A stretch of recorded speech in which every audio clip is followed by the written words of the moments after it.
I just spoke to President Trump again this morning, and we have agreed that both Canada and the United States will temporarily restrict all non-essential travel across the Canada-U.S. border. Travelers will no longer be permitted to cross the border for recreation and tourism. In both our countries, we're encouraging people to stay home. We're telling our citizens not to visit their neighbours if they don't absolutely have to. Well, this collaborative and reciprocal measure is an extension of that prudent approach. I want to be clear, though, that essential travel will continue. Our governments recognize that it is critical that we preserve supply chains between both countries. These supply chains ensure that food, fuel, and life-saving medicines reach people on both sides of the border.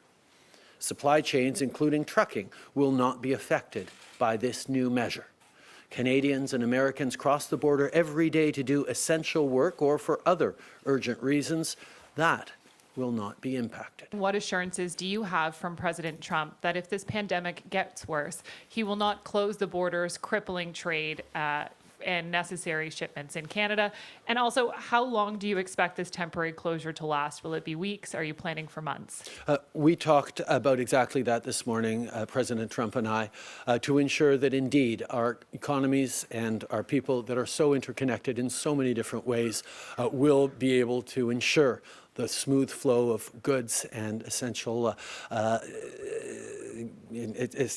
materials and medication across the border. That is something that we remain committed to. We will work in close collaboration on an ongoing basis to make sure that that continues. And these measures will last in place as long as we feel that they need to last. We will, again, closely coordinate on that as well. Prime Minister, yesterday you talked about the possibility of invoking the Emergencies Act. Today you're saying that the Canada-U.S. border will be closed to non-essential travel. How close are you at this point to imposing restrictions across Canada? And specifically, are you considering limiting travel within Canada as well? I have said time and time again that we are looking at all options. We're not taking any options off the table.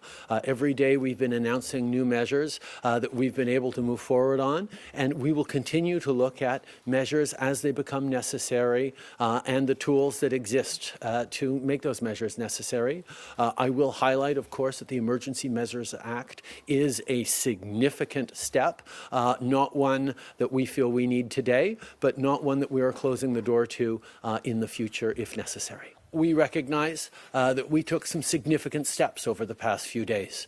We closed the borders to overseas travel on Monday, and today, 2 days later, we announce that we are restricting non-essential travel between Canada and the United States. This is something that we've been coordinating with the United States on over the past days. Yesterday, Deputy Prime Minister Freeland reached out to Vice President Pence to really advance these negotiations, and we're able to announce it in a coordinated fashion on both sides of the border this morning. This is something that we need to move forward on to protect Canadians.